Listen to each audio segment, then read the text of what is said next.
Hi there, grade 10s. Here's the video for lesson 2 of unit 5.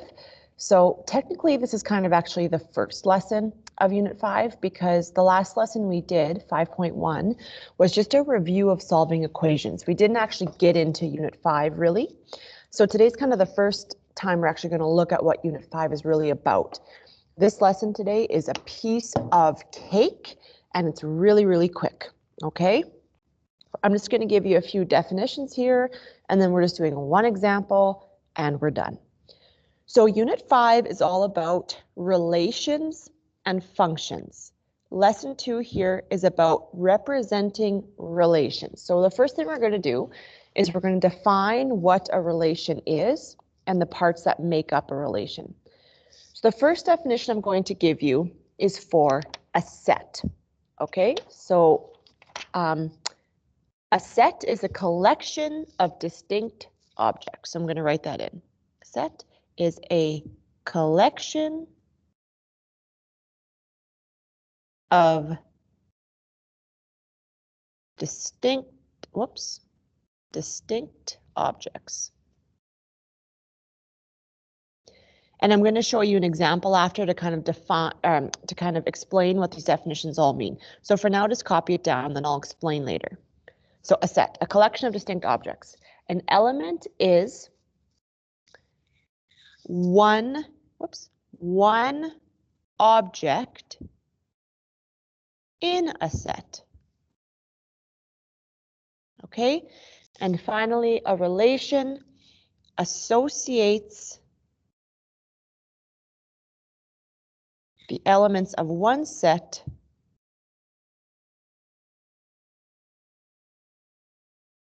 to another set.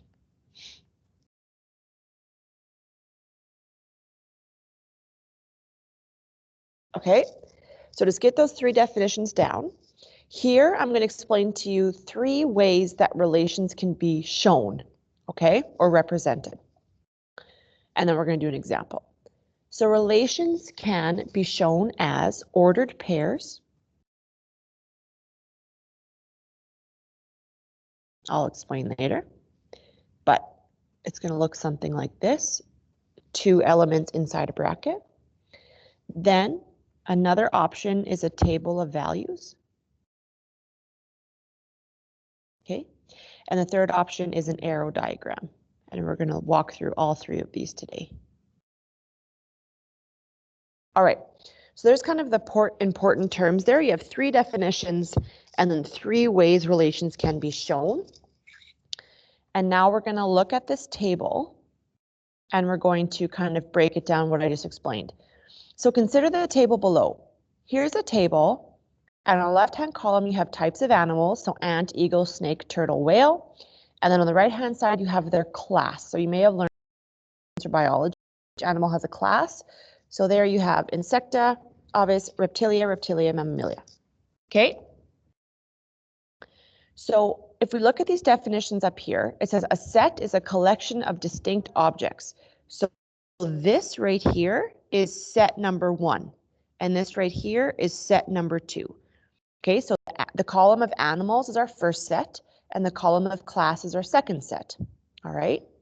Then the next definition was an element, which is one object in a set. So for example, this is an element. Okay, so each set here contains 5 different elements. The whole table of values contains 10 different elements. Actually, technically 9, because that's the same element, right? Okay, and then this whole thing here, this whole table, this is called the relation because we are relating 2 things together, an animal with its class. Okay, so what we're going to do here is we're going to describe this relation with a sentence. So all we're going to do is write what this relation is relating. Okay, so we're going to say something like this relation associates an animal to its class. And that's it. We just literally wrote out a sentence describing what this relation here is doing. Now we're going to show this relation as an ordered pair. So that's number 1 here in the ways you can show a relation.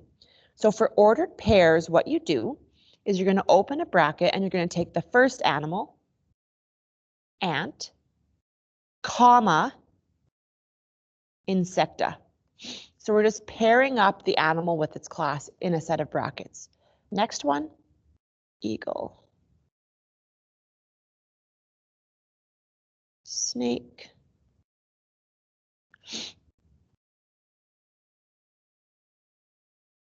turtle,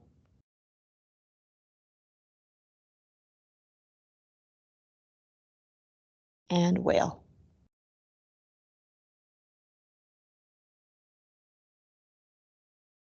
All right, so that's an ordered pair. You should have 5 sets of ordered pairs because you have 5 elements in each set, okay? Now, show this relation as an arrow diagram. So for an arrow diagram, what you're going to start by doing is you're going to start by creating 2 ovals. Okay, I'm just going to see if I can make some more room for us here. So you're going to create 2 ovals looking like this. All right, this is going to be my animal over here, and this is going to be my class over here. And what we do is we're just going to write the animals in the animal oval, and we always have to do alphabetical order, okay? So in the table of values, the animals are actually already in alphabetical order, so I'm just going to write those in. Ant, eagle, what was the next one? Snake, turtle, whale. Snake, turtle, whale. All right, so always alphabetical order. And then same thing with class. We're going to write the classes in there in alphabetical order. So I'm just going to write that in alpha order. Also, no repeats. Okay, so this applies here because we have reptilia twice. We only have to write it once in the diagram. Okay, so alphabetical order, we start with A, of course, and then H-I-J-K, so insecta.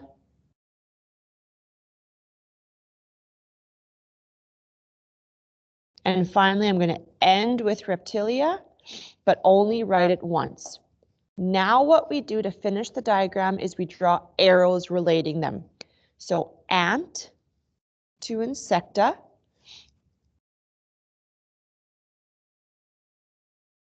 We'd have 2 arrows to reptilia because we have 2 animals that belong to that class. And then whale. Okay, so all you do is just draw an arrow directing it to which class it belongs to, and that's how you do an arrow diagram. So just remember this down here, alphabetical order and no repetition when you make those, all right? Okay, we're going to do one example here, and the example is going to come from page 260 in your textbook.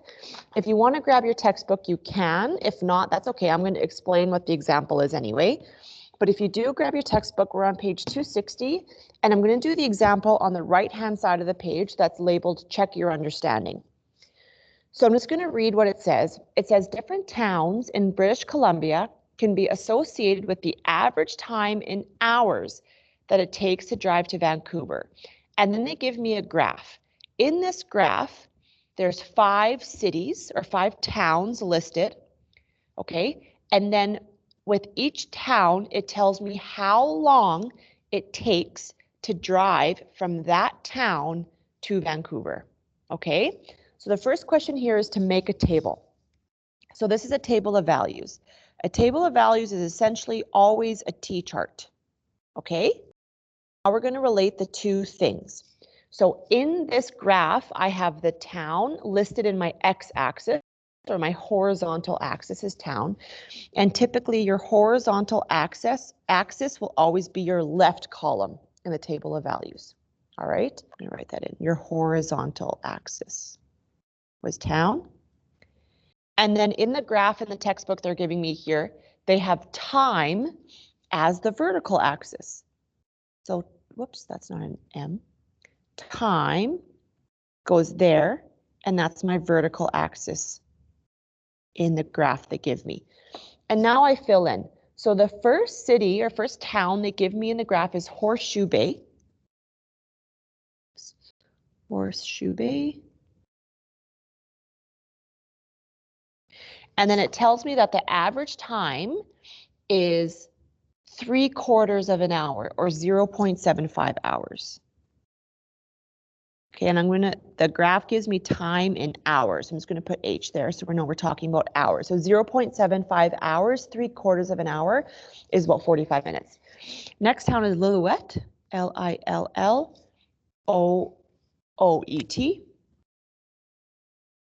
And the average time to get from Lillooet to Vancouver is 4.5 hours. And I'm getting this all from the graph. Pemberton is the next town.